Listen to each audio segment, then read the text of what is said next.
Raise the rudders! Raise the sails! Raise the sails! Captain, an unidentified ship is approaching. Over. Roger. Wait, is that an enterprise sales solution? Reach sales professionals, not professional sailors. With LinkedIn ads, you can target the right people by industry, job title, and more to reach the professionals who are more likely to find your ad relevant. Plus, with 1 billion members on LinkedIn, that means you'll have access to 130 million decision makers and 10 million C-level executives. That's a lot of millions of the right people. Get started today and see how you can reach the right buyers with LinkedIn's enhanced targeting tools. We'll even give you a $100 credit on your next campaign. Go to linkedin.com/MPN to claim your credit. That's linkedin.com/MPN. linkedin.com/MPN. Terms and conditions apply. You're the owner of a small business, which means you're also the tech guy, and HR, and personal assistant, and head honcho, and intern. You could use another pair of hands, like the experts you'll find at Verizon Small Business Days, April 21st through 27th. Get a free tech check, special deals, and more.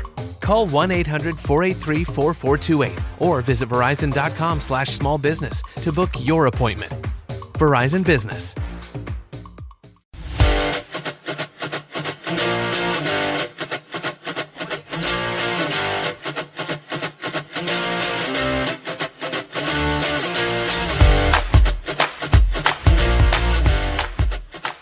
Welcome to Storylines Live, the only podcast that explores the power and the meaning of the most important story in business.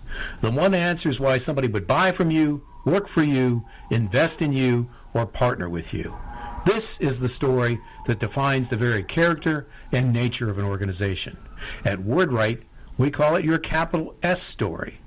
At every episode of Storylines Live, we interview experts who have unique takes on storytelling to help you and your organization do a better job of sharing your capital S story.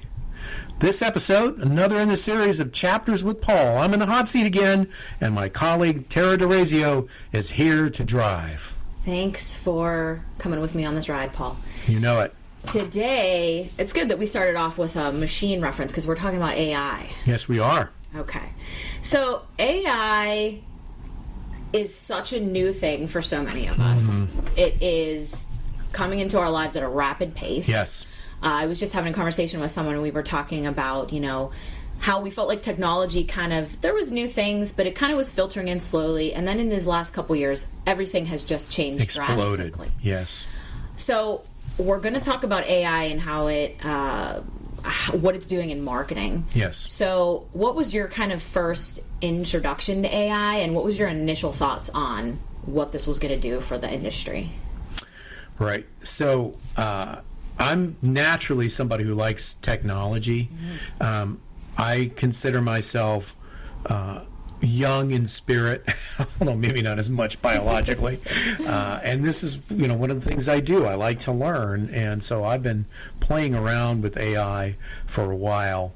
I would say if you pull the camera back a little bit, what we've seen in our field, marketing and PR, is a sense initially, and there's still some people who think this, that people in marketing and PR can be replaced by AI. And as things have evolved, what we've come to see, and I think this is where things are headed, is that in this field, as in with many others, you're still going to need people, especially because there's such a great element of creativity here. And ultimately, marketing and PR success is people communicating with people, right? Right.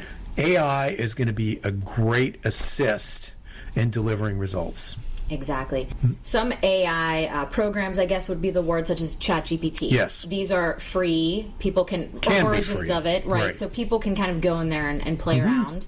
My friend says that she puts all of her what she has in her house that day, food-wise, and it'll tell her what recipes she can make. Yes. So this is, how AI can kind of add convenience to our lives. But if I'm going in there and saying, write me a blog on this, that's scary because it shoots it out very quickly. It can. But why does that not then replace a person? Because I don't think it does either, but explain kind of the difference in that, because a lot of people are using it to fully write instead of the assist in which you mentioned prior. Okay, so let's start with your friend. Yes. And what she has in the refrigerator. Yeah. If you're asking an AI engine to create content, it is only going to what exists inside its engine. It is the digital equivalent of leftovers, okay? Because Right. whatever is on the internet and publicly available to that AI engine, that agent, or let's call it a large language model. Yeah. That's where the content's coming from. Exactly. So you're not getting anything fresh or new. You're getting a rehash. Does it do it fast? Does it do it well? Yes. Now, here's the other thing that's important about that. Terry, you mentioned that you can use a lot of these large language models for free. That is true. You know, most of us going back to the beginnings of smartphones and laptop computers, there's these long documents that none of us ever read. They're called end user license agreements, EULAs. The end user license agreements for all of these large language models and the fine print say, if you have the free version of this, anything you put in here and anything that comes back to you, we own. We can do anything we want with it. So again, think about marketing and PR.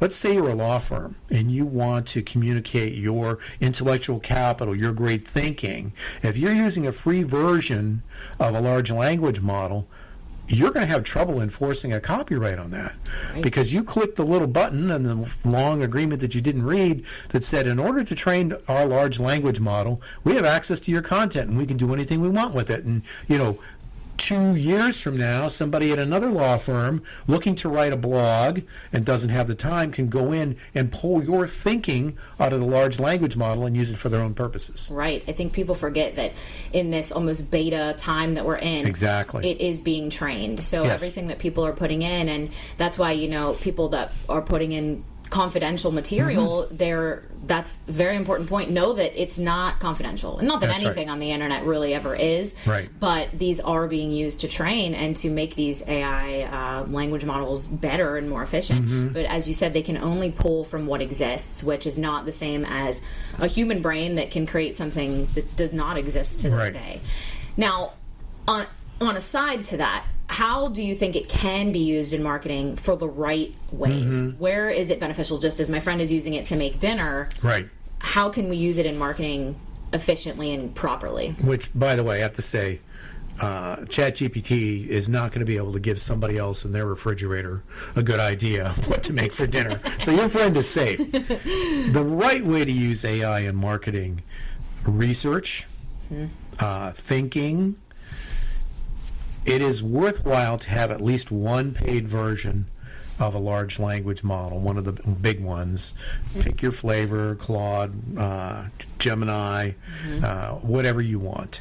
By having a paid version, you're going to have something you can use where you're going to keep your content, your intellectual capital. AI is great for outlines, research, coming up with ideas of content you should cover. There's an emerging segment of large language models that will run on your laptop. You got to think of it like this. ChatGPT or Claude or some of the other big large language models, it's like a supersonic jet, okay?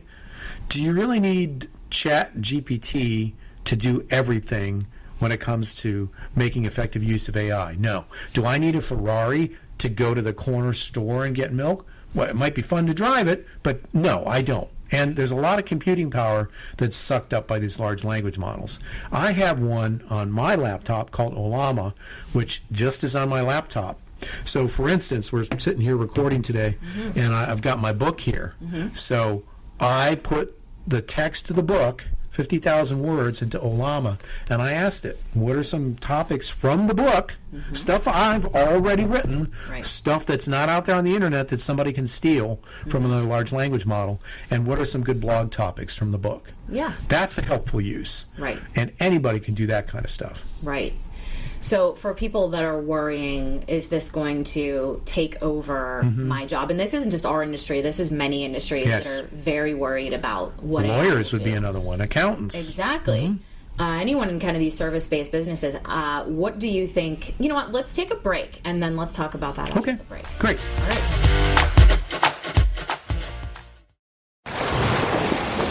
Rudders! Raise the sails! Raise the sails! Captain, an unidentified ship is approaching. Over. Roger. Wait, is that an enterprise sales solution? Reach sales professionals, not professional sailors. With LinkedIn ads, you can target the right people by industry, job title, and more to reach the professionals who are more likely to find your ad relevant. Plus, with 1 billion members on LinkedIn, that means you'll have access to 130 million decision makers and 10 million C-level executives. That's a lot of millions of the right people. Get started today and see how you can reach the right buyers with LinkedIn's enhanced targeting tools. We'll even give you a $100 credit on your next campaign. Go to linkedin.com/MPN to claim your credit. That's linkedin.com/MPN. linkedin.com/MPN. Terms and conditions apply.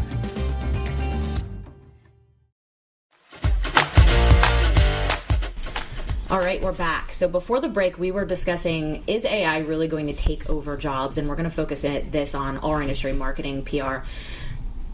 Should people be worried, or is this just another tool, but it's never really going to replace a human brain? Well, it's a great question. It's the fundamental question, I think, for so many industries, like you said before the break, knowledge workers. It's going to change things. My assessment from a lot of the folks I deal with who are in other professions facing the same issues, lawyers, accountants, engineers, a lot of the foundational, very tedious work that is currently done by junior people on teams can be easily replaced by AI. Now those junior people are going to need to be trained to manage an AI, because the AI will pull the raw research, but as we know, sometimes it's wrong. And even if it's correct, it probably needs to be managed, assessed, and formatted. There's a new study that came out a few days ago I was looking at. It's a good study, meaning there's a lot of people in the study by a reputable organization. We'll put it in the show notes. I'm not remembering it off the top of my head which organization did it. But they found a 3x efficiency improvement from knowledge workers using AI. That's really going to be the benefit. You'll be able to do more and be able to do it more quickly. You know, do you want to just turn AI content loose on the internet? No, you don't want to do that. But do you want to use it so that you're more effective? Absolutely. Right. So while it may replace certain functions, it will add other opportunities, because now there's going to be more jobs just related to AI. So as with all technologies, at first it may seem that it's replacing, and it will do some of that, but it also is going to open other doors that we may not even know yet, because this is brand new. Yes. So something to think about and not get too worried. Right.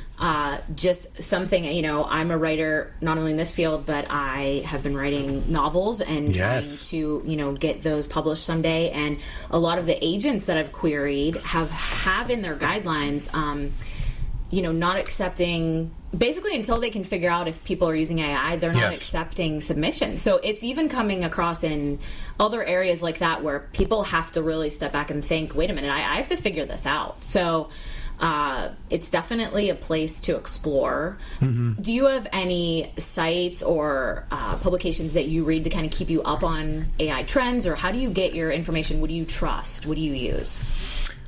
The number one source of reliable information in our field is the Marketing AI Institute out of Cleveland. I highly recommend that you Google them, and we'll put it in the show notes. If you're a marketer, they have a robust Slack community.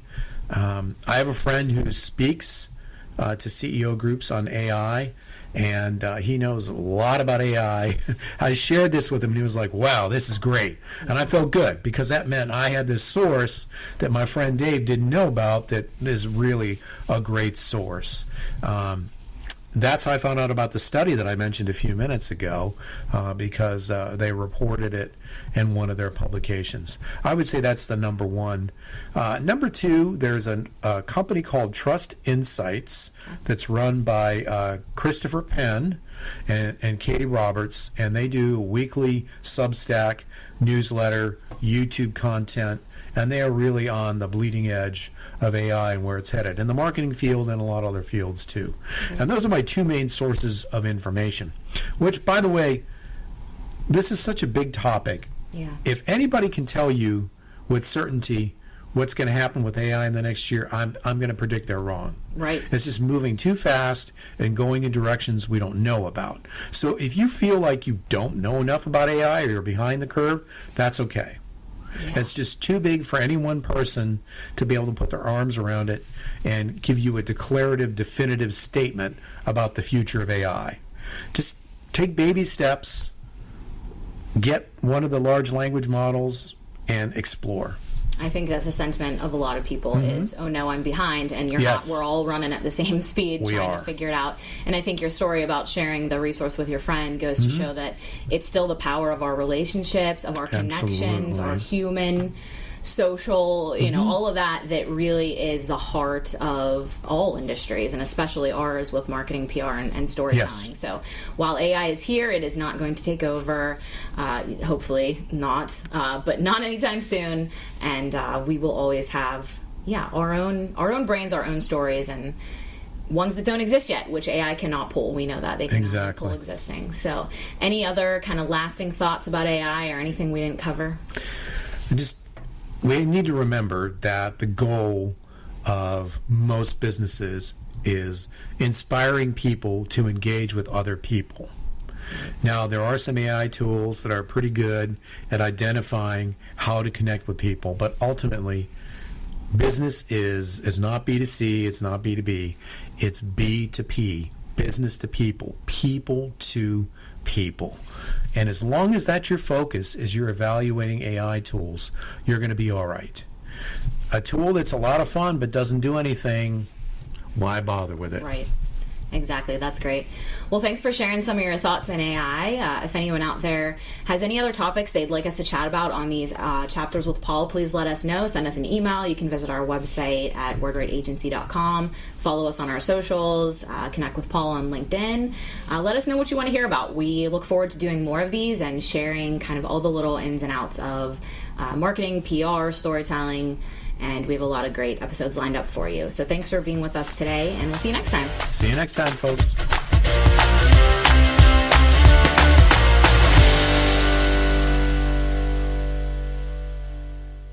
You may know you're listening to this show along the Marketing Podcast Network, but did you know there are other great shows on MPN to help your business? Robbie Samuels hosts the On the Schmooze podcast. Robbie, tell listeners what to expect from the show. Since 2015, I've interviewed entrepreneurs who overcame challenges to achieve success in their field or industry. Tune in to On the Schmooze to listen as I ask deep questions to elicit untold stories about leadership and networking. And where can people subscribe? Find the show at ontheschmooze.com or on marketingpodcast.net, or just search for it wherever you get your podcasts. You heard them. Go subscribe. This podcast is heard along the Marketing Podcast Network. For more great marketing podcasts, visit marketingpodcasts.net.